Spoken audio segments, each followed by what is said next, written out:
afternoon.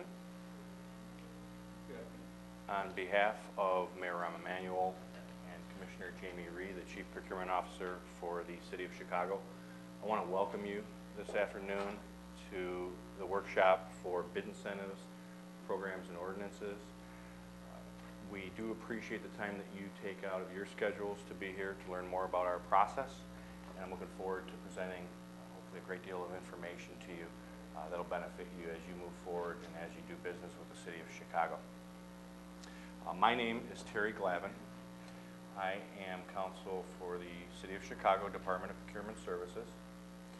And before I get too far, I want to give you my contact information. And the reason I want to do that up front is that I want to be an ongoing resource to you as you do business with the city. And if you have questions, whether it's when leaving the session today or as you're reviewing materials online at the City of Chicago website, or just as you're doing business, if you have questions that come up, I want you to feel free to reach out to me as a resource at the city. If I am unable to answer your question, or if I feel there's a better resource for you at the city, I'll do my best to refer you to that resource. So if you'd like to get a hold of me in the future, you can reach out to me. First, my email is my name, so it's Terrence, T-E-R-R-E-N-C-E .Glavin, G-L-A-V-I-N @cityofchicago.org. And the phone number at my office is 312-744-0851. I look forward to hearing from you in the future. Also, before we get much further, I just want to let you know that this presentation is being streamed. It is being recorded. So if anyone has any questions about that, please feel free to let me know. But I just want to let you know that this is being recorded and being streamed online, both for the benefit of those watching now, but also you can go back to this workshop for future reference if you can't remember something that you heard or you feel like there's ongoing questions. You can go back to it as a resource. So what I want to do today is I want to cover primarily incentives, programs, and ordinances. But before I can do that, I really feel it's helpful to get some context around those programs, incentives, and ordinances. Because for some, this might be an area that's very familiar. City business might be very familiar to you. For others, this might be a whole new way of doing business.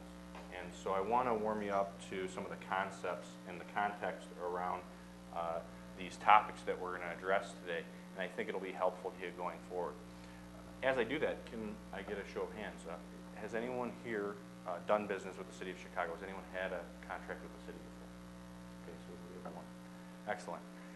So that means that some context will probably be helpful to most present. So I'm going to do my best to try and provide some information about that. So as far as context is concerned, I want to cover a little bit about the Department of Procurement Services, what our mission is, the laws that create the framework for the procurement process.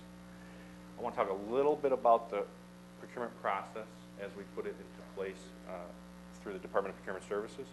And then I want to get into the main topics, the programs, ordinances, and incentives. There are other workshops that go into much more detail than I am going to go into today about the context. So there is, for example, doing business with the City of Chicago workshop. I present that separately. And again, much more detail about process, procedure, and law. So I'll encourage you to check the workshop schedule and to attend that workshop as well. Procurement Fundamentals is another workshop. And the list goes on. I can make that list available to you of upcoming workshops. So I encourage you to attend additional workshops for some more information. But those are the topics that are going to lead into the main topics for today. Now, the Department of Procurement Services. We are the purchasing authority for the City of Chicago. We purchase, and I want to emphasize, for the City of Chicago. There are other agencies out there that have their own procurement authority. Chicago Transit Authority, Park District, and they have their own rules and procedures. So if you've done business with the other governmental units before, or if you're talking to other vendors about their experiences. Keep in mind that what I'm talking about today are topics related to City of Chicago purchasing. Department of Procurement Services, DPS, we put the contracts in place so that you can sell goods or services or both to the departments all around the city. And if you want to see what departments there are at the City of Chicago that might be potential customers for you, go to cityofchicago.org, go to the Governments tab, and it'll, if you drop it down, or Government tab, it'll drop down a menu that lists all the different city departments with links to their individual web pages. And you can learn about each department and do a little research about what their needs are and probably get a good idea of what type of items, whether goods or services, they purchase. And when we put contracts into place for these departments to create business relationships between you and those departments, we follow law, we follow policy, we follow procedure. And the reason for that is our process has to have integrity, it has to have consistency, it has to be reliable and predictable. And so we, first of all, follow the Illinois Municipal Purchasing Act. We also follow the Chicago Municipal Code, which creates and empowers our department. And then our commissioner is empowered, Jamie Rhee is empowered to put into place regulations, rules, policies, and procedures for our daily activities. But when you really take a step back and look at all those laws, policies, rules, and procedures, what does it really come down to? For the most part, contracts are awarded to vendors through competition by law. If we're if we're buying goods from you, then typically contracts are awarded by law to the lowest responsible bidder. And then if they are professional services, then there's typically what's called an RFP or an RFQ process, and we award to the best qualified vendor based on the best value. So there's more of an evaluation process. But at the end of the day, overall, the rule is, or the law is, that competition is the means by which we put contracts into place with vendors.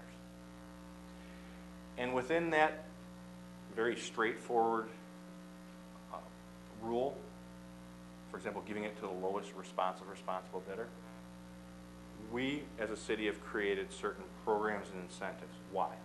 Because there are certain groups that, for example, have been historically disadvantaged and unable to participate equally in the contracting process with the city. So in that example, the city has created what are called MBE, WBE, and BEPD certifications. So the City Council has created programs for historically disadvantaged groups to be able to compete for city contracts, both as prime contractors, also as subcontractors. And so there are programs in place for that sake. Yes. What was that third one? BEPD, Business Enterprises Owned by People with Disabilities. And there are other certifications. For example, there's ACDBE, Airport Concession Disadvantaged Business Enterprise. There's just Disadvantaged Business Enterprise, which is for, ACDBE is for airport concessions, businesses that want to operate out of the airport. DBE is really a federal designation when projects are federally funded, but it really is the combination of MBE and WBE certified firms. And there's also veteran firms, which we have a program for, or a bid incentive for. So there's a number of means by which we can allow or assist certain entities and individuals to participate fairly within this competitive process. And I want to talk about those programs, those ordinances, those incentives today.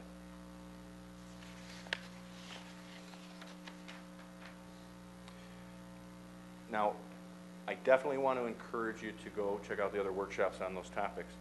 But for today, what I'm going to do is I'm going to give you an overview of some of these programs. And what I want to do is I want to get you started by getting you in the mindset of how to look at these programs so that you can see whether or not they're something that applies to you, whether or not something you can benefit from. And then I want to explain a little bit about what the benefit is. So the three things I want to do is I want to assist you with realizing what the authority is behind the program, really so that beyond this brief discussion of these programs and incentives, you can go yourself easily to the ordinance and look at the fine detail and get a better idea of how the programs and incentives work. But then I want to go and tell you a little bit about eligibility and then how the incentives apply. So I'm going to go through a number of these incentives and programs. And when I do, if you have questions, as you did, sir, please feel free to interrupt me. Sometimes I reserve questions till the end of the session, but we have a small group today, so I think we can address questions as we go. What I'm going to do is when you ask a question, I'm going to repeat your question. I actually didn't do that time, but I'm going to repeat your question for the sake of the video of this, so that we make sure that the audience online can hear the question, and then I'll try to address the question after it's repeated. So let's talk a little bit first about some programs. Is anyone here in the construction industry? Okay. Indirectly. Okay. So we have, first off, a program that involves or is for the benefit of small business enterprise. It's a small business initiative construction program. And this is a program that Mayor Rahm Emanuel put in place because we want to help small businesses have an opportunity to compete for construction projects. And we want them to be able to build capacity, both with experience as well as financially. And these programs this program is one way to do it. Now, as far as who is eligible, well, small businesses are eligible. Now, the small business should have been in business for at least 1 year, will perform a majority of the work, is independent, and has its principal place of business and the majority of full-time regular workforce located in the 6-county region. So basically, City of Chicago and the collar counties, the counties that surround the City of Chicago. And if you qualify, in other words, if you meet that eligibility as I've just described, then what you can do is you can look to see if you're eligible for SBI, Small Business Initiative, construction projects. Now, what are those projects? Those projects are broken down into 2 tiers, SBI 1 and SBI 2. SBI 1 is for somewhat larger firms, and it's for projects that are smaller than $3 million. SBI 2 is for projects that are under $2 million. Now, what does that mean as far as eligibility? Or how do you participate? Well, what it means is that you have to look, as a small business, you have to look at the U.S. Small Business Administration standards, and you have to determine, do you meet certain size standards, right? Correct. And then what you do is if you see an opportunity that's being solicited by the City of Chicago that is under $3 million, then you want to make sure that you don't exceed the small business limits as far as your eligibility is concerned. You have to qualify as a small business. If the project is smaller, less than $2 million, then 50% of the small business limitation applies. So you're even a smaller business for those projects. And what benefit is there to being eligible and then bidding on these projects? You get to be the exclusive bidders. So non-small business enterprises that don't qualify for this eligibility, they don't get to bid up front on these projects, whereas qualifying small businesses are eligible to bid exclusively on the projects. These projects, now, it means that when we receive bids, non-qualifying firms don't get to come into the bid and bond room and even submit a bid. They don't get to compete. Whereas the small businesses get to come in and compete against other small businesses for that project. So they get exclusive opportunities for these projects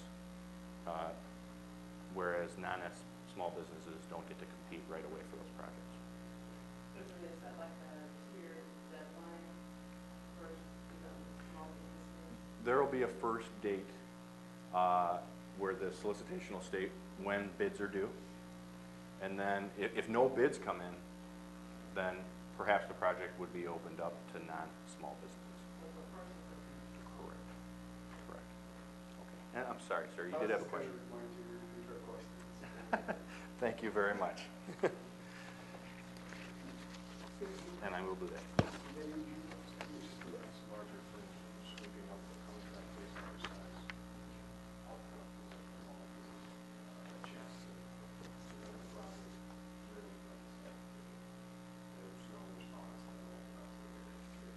Gentleman's correct, yes. It's a first chance at small businesses exclusively to be able to compete, and then it can be perhaps opened up to non-small businesses after that. And you're referring to general contracts? Construction, correct. Yes. Yes, ma'am. I'm sorry? They are solicited by the Department of Procurement Services. So when we advertise, we will advertise them as SBI program initiatives or contracts. So they'll be, when you pick up the bid package or when you see the solicitation, the advertisement, you'll be on notice that it's a small business, an SBI program project. Yes? Is it done through physical mail? Is it done through email link or email? It's done through the advertised solicitation.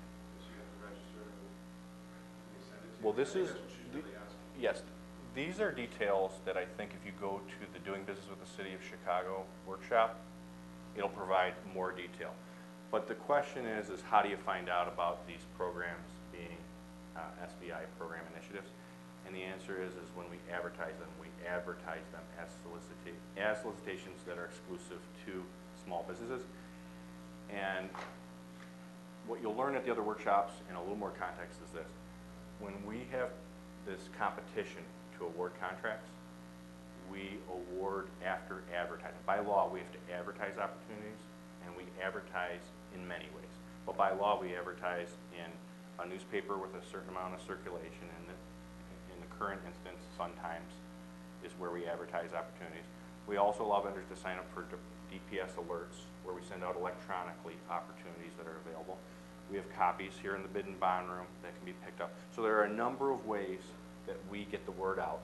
And when we get the word out, that's when we let you know that it's an opportunity for small businesses to exclusively bid. Is there a way that we can register by email? Yes. Yes, you should register for DPS alerts. And then also, we have outreach coordinators here. If you want to reach out to me, since you have my contact information, I'll connect you with the outreach personnel and make sure that you can get access, get registered. Okay. Yes. Is the certification as an SBI or small business, does that follow the same type of process as the MWBE certification? So you have to get certified? Or is this something you self-certify when you submit a bid? The question is how do you get certified as a small business? And the answer is no. The process is different than minority business enterprise and women business enterprise certification. There's a workshop all about MBEWBE certification. I'll encourage you to attend that. It is separate. In this case, if you're applying as a small business, you'll indicate so with your bid package. Correct. Now I'm going to move on to the diversity credit program. And a little bit of context before I talk about diversity credit. I talked about MBE and WBE certification. Why are firms certified? They are certified so that they can get the opportunity to compete as prime contractors or, which is typically the case, participate as subcontractors as certified firms. Why does that occur?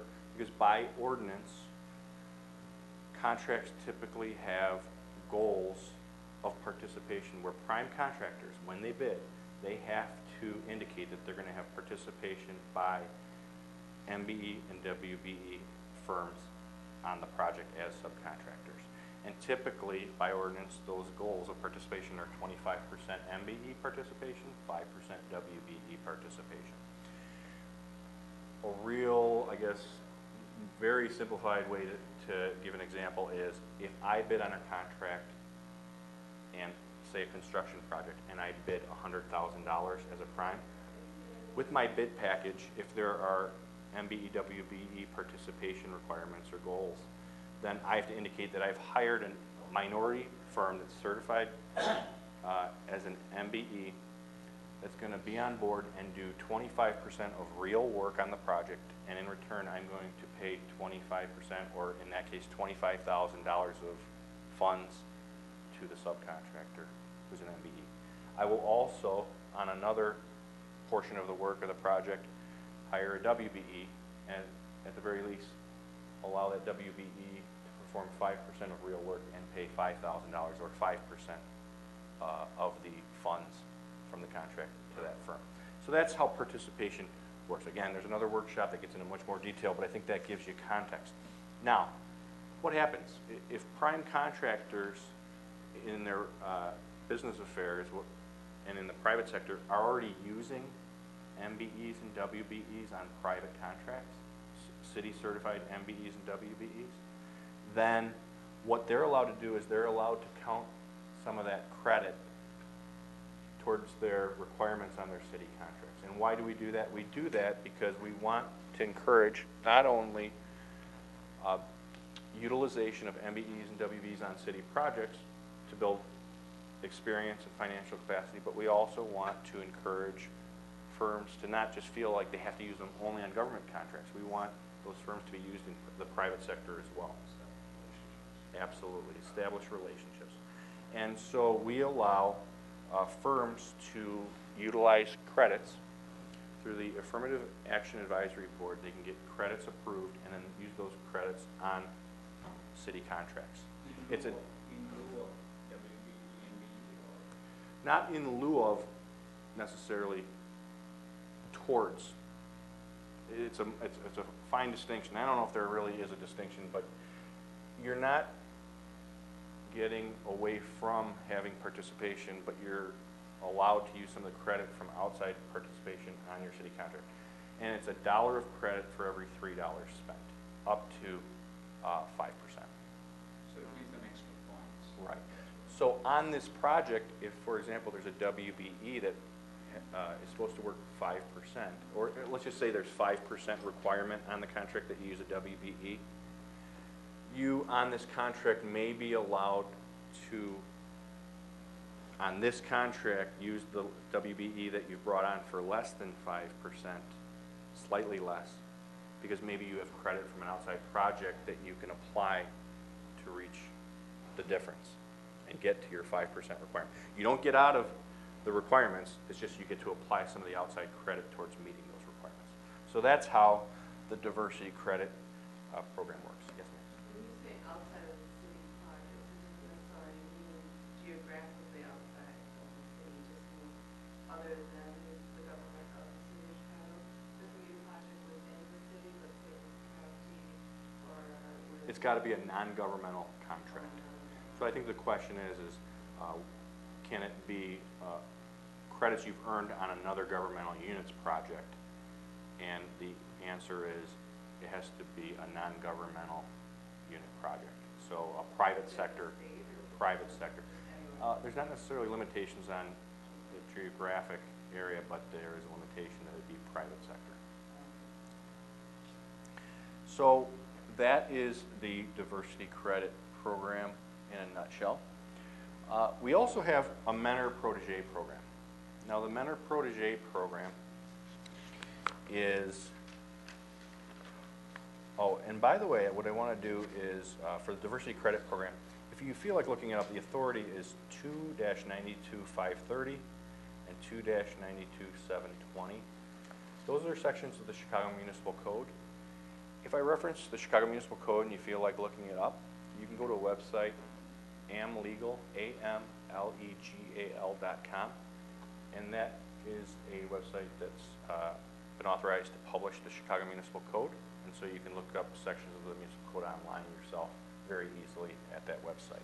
So those are the sections of the municipal code that authorize the diversity credit program. Now, as far as MentorProtege program, the authority behind that is Chicago Municipal Code 2-92-535. And what this program does is it encourages mentors to bring on proteges, smaller firms, and mentor them to build, again, experience, knowledge, and financial capacity. Yes, sir? Could that also be applied to, say, a manufacturer assisting a small business? The small business would be a contractor who would a government contract and use it for a much larger firm. Well, what happened? Something like that, provide mentorship, but not chase stuff down. Well, what happens, and the question is can a manufacturer, as an example, provide a mentoring relationship to a protege? The answer is the program is really designed for prime vendors on city contracts to bring in proteges and to mentor them while they're working on city projects together. Now, the mentor-protege relationship has to be established and approved by the city. So you can't necessarily come in and say, I've been mentored by this firm, and or in the alternative, I'm a mentor and I've mentored this firm and I want to get credit for it. There are requirements for the program. And when you are benefiting from the mentor-protege program, you need to submit or indicate with your bid that you're going to be seeking to gain the benefit of having been a mentor to a protege. As far as what it takes to be a mentor, basically you have to believe that MBE and WBE firms should have equal access to contracting opportunities. You have to be in favorable financial health. You have to have good character as an individual, as a firm, and you have to have the ability to impart some type of benefit to the protege. And for the most part, those are the major elements of being a mentor in the mentor-protege program. To be a protege, you have to be in the developmental stage of business. You should never have had a contract with the city.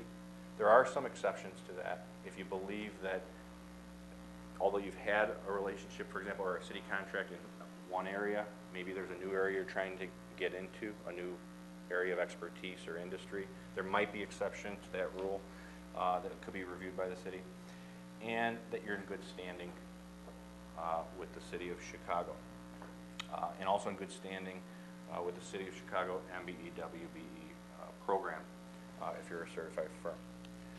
Now, when you develop that relationship, you need to present it to the Department of Procurement Services. We're going to look for things like, how's the mentor helping the protege?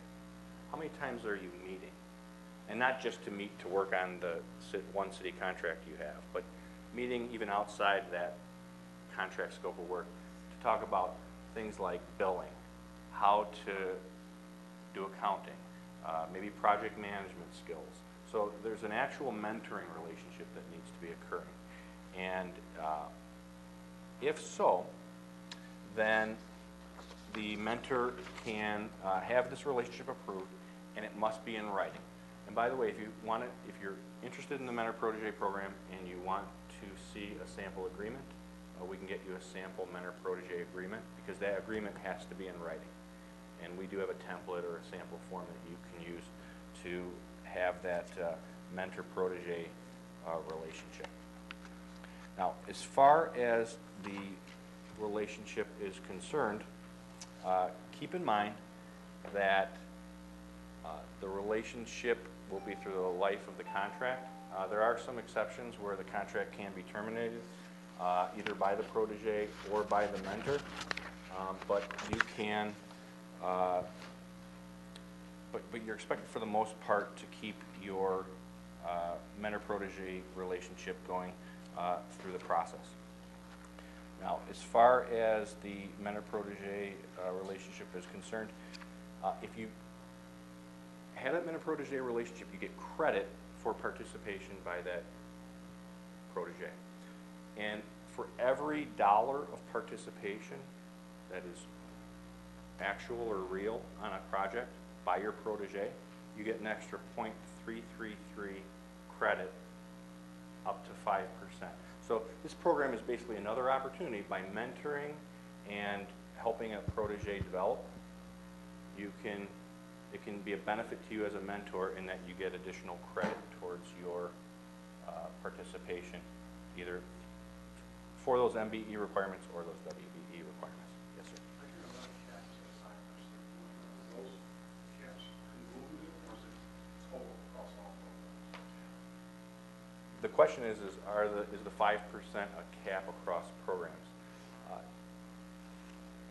You should look at the details of each program because many programs can't be stacked. And I think that would answer your questions. So again, always look at the program. All these programs we talked about today, look at the details because sometimes you may qualify for more than one program. And if you do, it is typical that you cannot stack benefits of each program. You can only qualify for one or the other, so keep that in mind as you look at each program. Now, we also have the project area residency requirement, which is a program. Now, as far as project area residency requirement is concerned, what we want to do as a city is we want to encourage for projects that City of Chicago residents get to work on city-funded projects, and we also want to make sure that residents of an area, the people that live in an area or project, get the benefit of those projects. So what we have is we have a residency program where on projects in a certain location, 50% of the work should be done by, at least 50% of the work should be done by Chicago residents. And then project area residents should be performing at least 7.5% of the work on the projects. And that's another example of the city making sure that residents of an area get an opportunity to participate in not only in contracting but in the actual work on those projects. And so the residency program and local project area program allows us to make sure that that happens. Now we've talked about MBE, WBE certification. And what I want to point out is this, is that there is a program to make sure that you don't get penalized if you're an MBE or WBE that's succeeding. And what do I mean by that? We have the MBE, WBE graduation phase-out program. Now, say you qualify as an MBE, or WBE, or both. There are size standards to be certified. And there's a number of factors that play a role in whether or not you can be certified as an MBE or WBE. For example, you have the individual that is the basis for the certification has to be at least 51% owner. The individual has to have real contributions to the company. Can't just be an owner on paper. Has to have experience in the industry, has to actually offer value to the company. And then additional requirements include, just like small business we talked about earlier, MBE, WBE certification has gross receipt standards or limits on how big you can be. Well, what happens, the purpose of MBE, WBE certification is to help firms grow, right, and give them chances to participate. And if there's enough participation, enough experience, the program works, the companies grow. But at a certain point, what happens? Sometimes you reach that limit, you lose you would lose your certification, and then maybe you struggle a little bit as a company as you no longer have the benefit of certification. And you need a little bit of assistance just to keep going through that next level. Well, the graduation phase-out program basically allows companies sort of a 3-year grace period where even though they've exceeded the size standards for MBE, WBE certification, the utilization of them still counts as credit for prime contractors for a 3-year period. And it's basically like a tiered phase-out.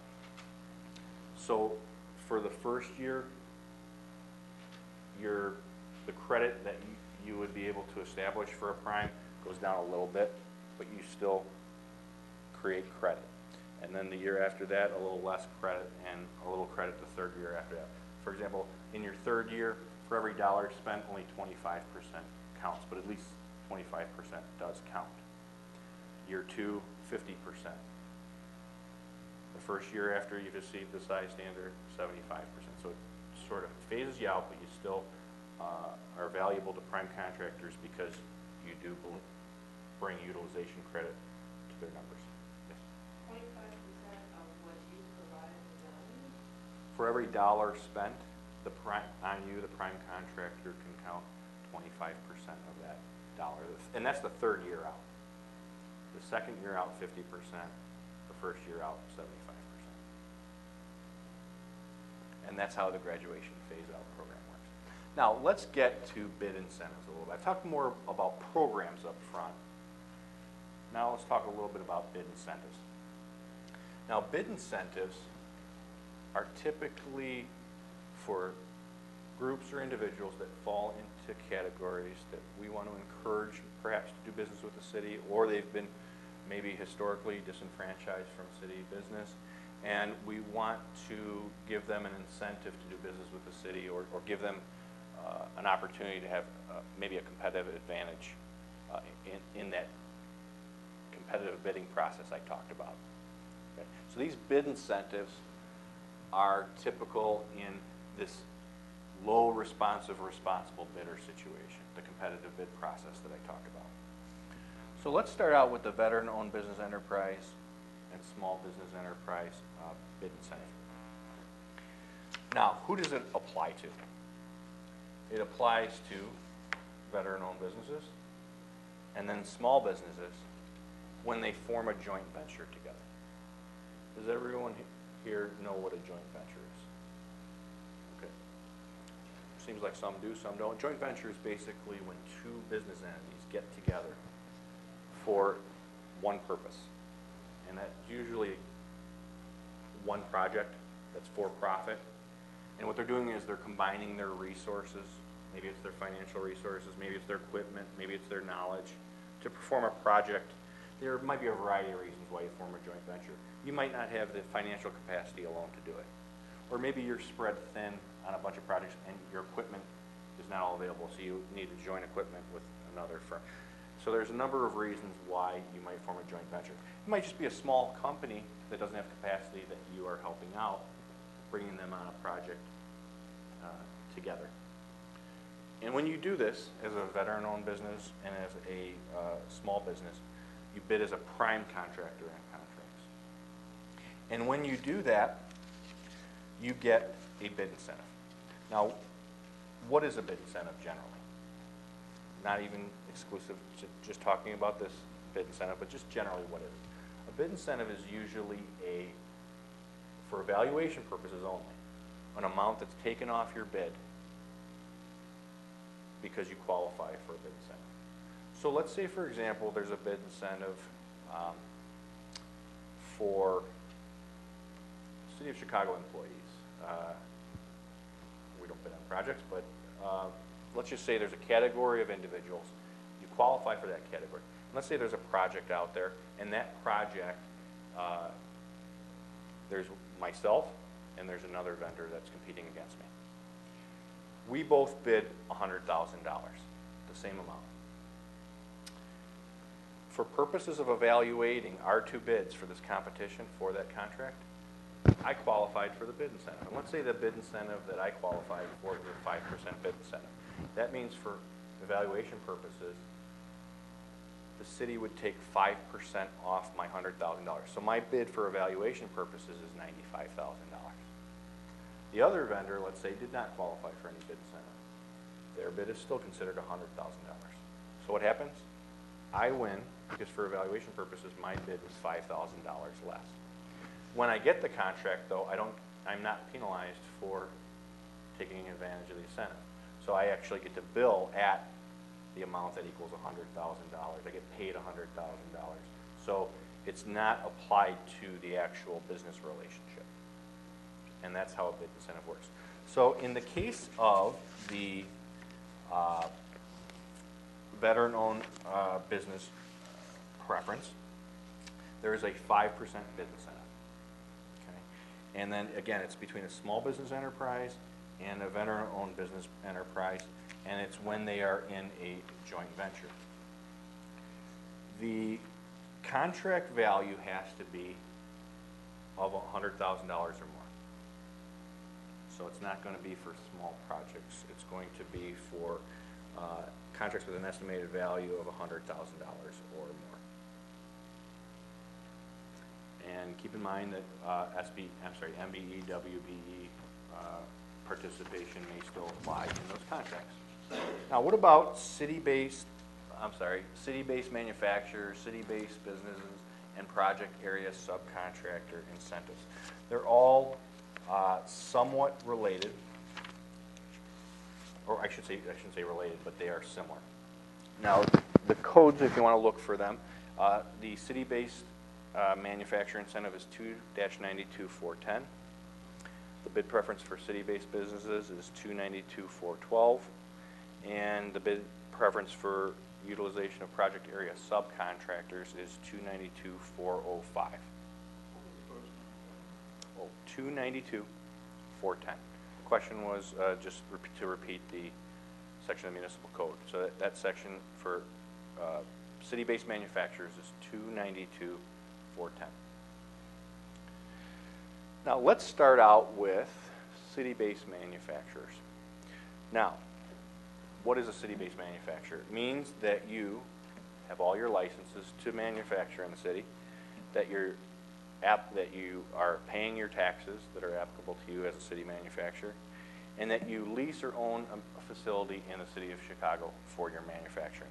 Now, manufacturing can be growing, it can be processing, it can be assembling, it can be from scratch the actual build out of something of value. So I would encourage you to go to the municipal code where it defines exactly what manufacturing is if you're interested in the manufacturing business preference. What is a city-based business? There's an incentive for a city-based business. That's if you conduct meaningful business in the city of Chicago, your offices are primarily in the city of Chicago, and the majority of your workforce is in the city of Chicago.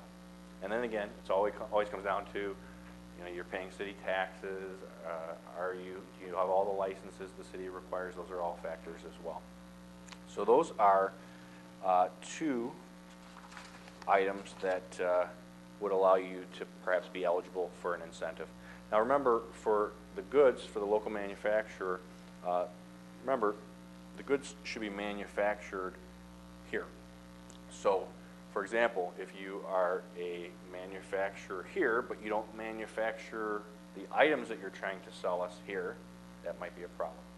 So you're a local manufacturer here, you're actually manufacturing those items here. Now, what's the benefit of being a local manufacturer? You get a bid incentive.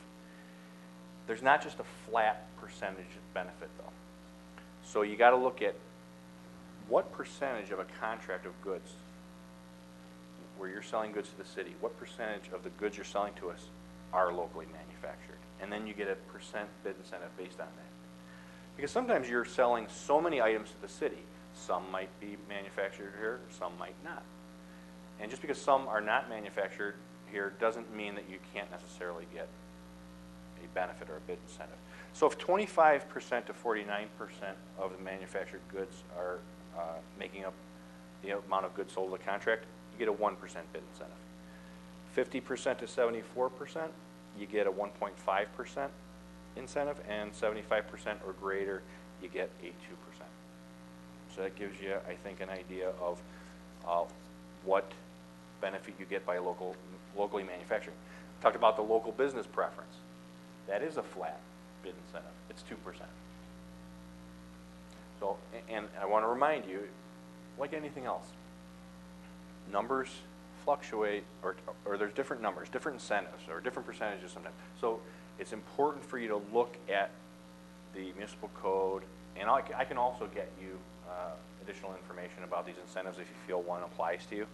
But it's important for you to know exactly how you're eligible, but also what the benefit is, so that you can incorporate that benefit into your thought process as you think about what it is that you want to bid, because that'll play a role in the evaluation. Now, if you are a project area subcontractor, or I'm sorry, if you're a prime contractor utilizing project area subcontractors, there's a benefit. And just so you're aware, project areas are defined in the solicitation document. So earlier you asked the question, how do I find out, for example, about SPI? Similar to that situation, it's going to be in the documents you pick up when you see an opportunity advertised in the paper. And in our documents, you're going to see whether or not there are bid incentives for utilizing project area subcontractors. If you do, you're going to want to look at how much of the project's being performed by those project area subcontractors. So if they're going to be performing 1 to 16%, there's a 0.5% bid incentive.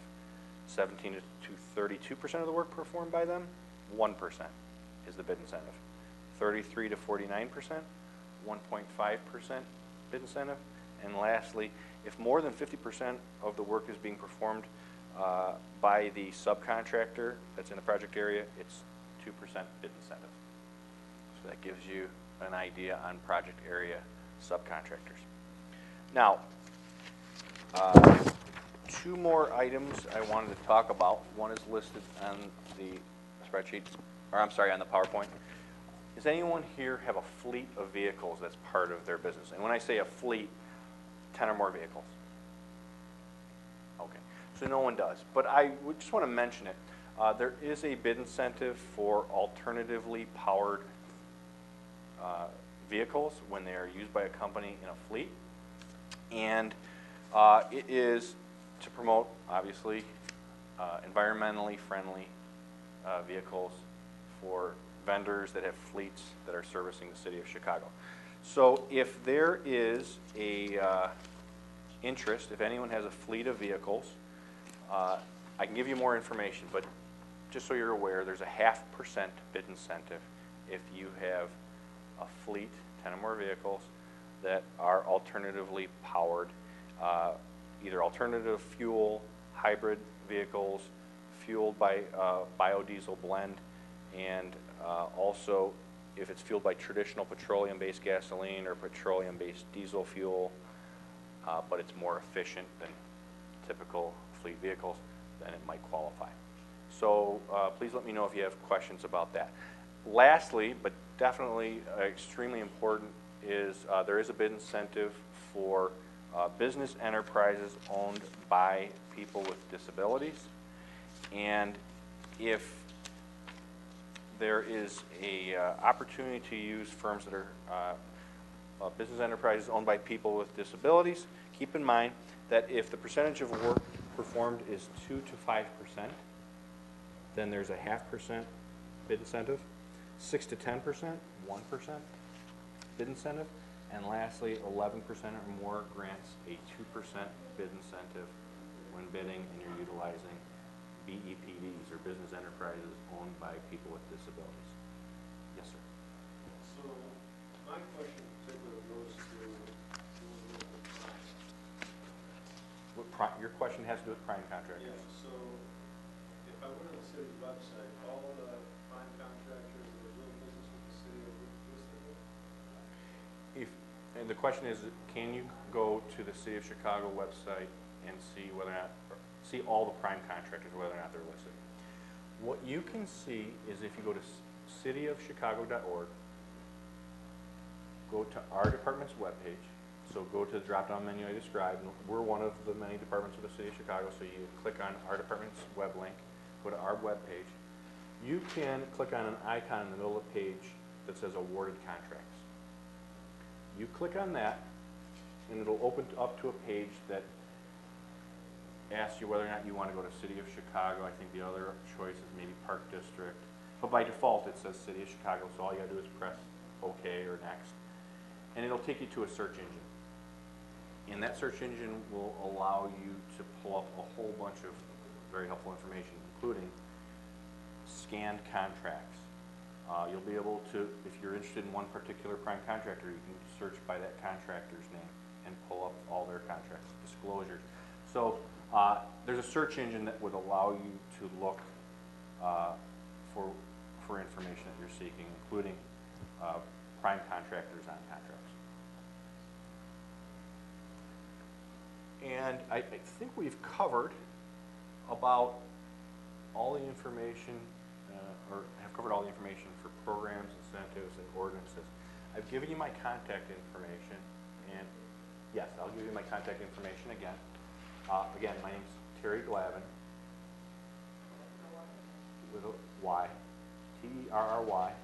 But for my email, my name is Terrence.Glavin, so it's T-E-R-R-E-N-C-E .G-L-A-V-I-N